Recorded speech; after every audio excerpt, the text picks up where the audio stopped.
ازيكم عاملين ايه؟ يا رب تكونوا بخير. كل سنة وانتم طيبين وعيد اضحى سعيد عليكم. لمة العيلة في الاعياد اوقات بتكون عبارة عن كام ضحكة صفرة على كام سؤال بايخ يخلوكي تندمي انك ما قضيتيش العيد في اوضتك، نوم على سريرك مع مسلسلك المفضل وطبق الفتة المحترم بتاعك، بسبب ان كل عيد او مناسبة نفس الاسئلة والكلام البايخ اللي بيوجهوه ليكي، اللي اغلبكم ما بيعرفش يرد عليه. بس العيد ده بقى مختلف، علشان انا اعلمكم ازاي تردوا على الاسئله المستفزه اللي بتتوجه لكم من الناس اللي ما تعرفش يعني ايه ذوق، وتعرفوا توقفوا كل واحده عند حدها. مشروبك وتعالي اسمعي. مبدئيا كده احنا مش هنسيب حد يعكر لنا مزاجنا سواء في العيد او حتى من غير عيد. انتوا عارفين ايه اكتر حاجه بتضحكني؟ مش الاسئله والله، الشخص اللي بيسأل السؤال تبقى واحدة ما يعلم بها إلا ربنا عيوب الدنيا والآخرة، وتيجي تحب تعملهم عليكي وتشوف نفسها عليكي. ده هي من كتر ما هي ناقصة وحاسة بالنقص بتعمل كده، وبتحاول إنها تستفزك وتحرق دمك على أساس إنها هتقلل منك بقى وكده. دي أكتر حاجة بتضحكني والله. بس تقللي من مين؟ معلش، أنا بالنسبة لي بالعكس، أنا بشوف الشخص اللي حاطط مناخيره في حياة أي حد غير نفسه هو اللي بيقلل وبيجيب الإهانة لنفسه وشاغل دماغه باللي حواليه. شوفوا لكم حياة يا جماعة. خلينا نبدأ موضوعنا النهاردة بقى ونشوف الأسئلة اللي ما بتخلاش أي لمة عيلة منها. وأول سؤال مشهور معانا وهو هنفرح بيكي إمتى؟ أنا مش عارفة والله الناس دي معلقين فرحتهم بينا إحنا ليه؟ أكتر رد مناسب بقى وهيحرق دمها إنك تذكري أي ميزة فيكي وتقولي لا يا طنط والله أنا نجحت في كذا أو بقيت أعرف أعمل كذا. افرحوا لي بقى. بس طبعا لو ليفل البجاحة عالي عندها فهتلاقيها تقولك لا يا حبيبتي انا قصدي تتجوزي عشان نفرح بيكي. والله يا طنط انت بنت حلال وتستاهلي. ردي قولي لها بقى انا فرحانة بنفسي، الباقي مش مهم. تاني سؤال، مفيش عريس كده ولا كده؟ قومي، قومي يا بنت دوري على واحد هنا ولا هنا كده يمكن طنطك تتبط وترتاح.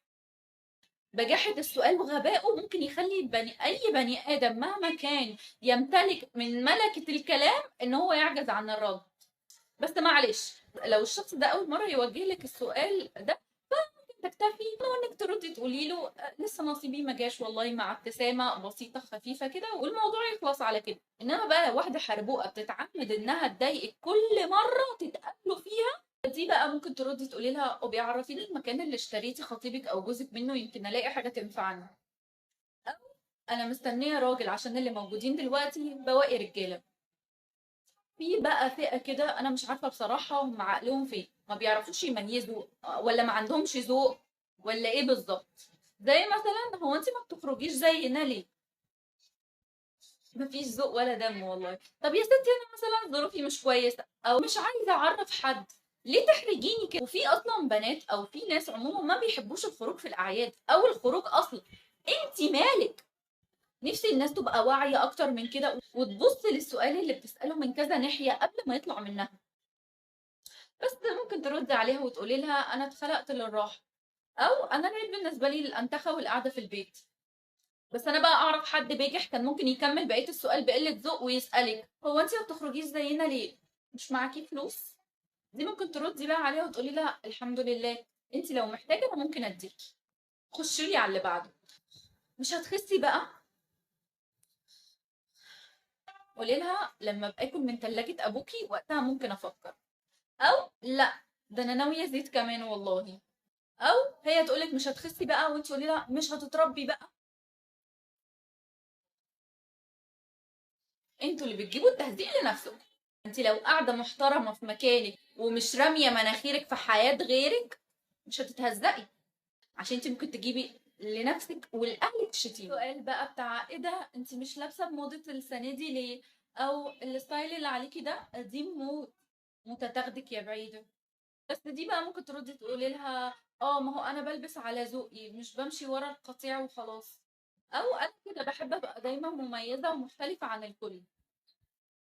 اخر سؤال معانا بقى وهو بتاع الوليه اللي عندها 18 19 سنه ومفكره نفسها انها بني ادمه وتقول لك لعب وخروج ايه يا بنتي احنا مش كبرنا على الكلام ده بقى ولا ايه؟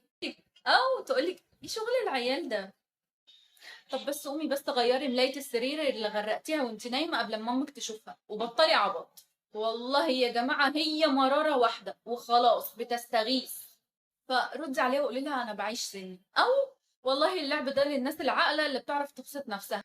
في رد تالت برضو ممكن تقولي لها انا حابة احافظ على الطفلة اللي جوايا، عندك مانع؟ اوعي تسمحي لاي شخص مهما كان مين انه ينكد عليكي. اقلبي الترابيزة عليه واحرقي دمه واحرجيه. خليه يفكر 1000 مرة قبل ما يوجه لك أي كلمة ويعمل لك 1000 حساب. عشان في ناس كده الذوق معاها ما بينفعش، وللأسف أنا اكتشفت مؤخرا إن التعامل مع الناس بتعالي وعجرفة هو الأنسب في بعض الأحيان. فعشان تحافظوا على نفسيتكم لازم تحطوا حدود وتعرفوا كل واحد مكانته ومقامه. عشان في ناس بتكون فاكرة إن الذوق والأدب ده ضعف شخصية، فالحل للأشكال اللي زي دي إنكم تدوهم على دماغهم. قولوا لي بقى إيه السؤال البايخ اللي توجه لك النهارده في وسط لمة العيلة ورديتي عليه إزاي؟ وبس كده وصلنا لنهاية الفيديو. ما تنسوش تكتبوا لي رأيكم في الكومنت عن حلقة النهاردة، وقولوا لي عايزين بارت 2، وقولوا لي بقى عايزين بارت 2 من الموضوع ده ولا لا. وبس كده اشوفكم في فيديو جديد. سلام عليكم، اروح اكل الفتة انا بقى.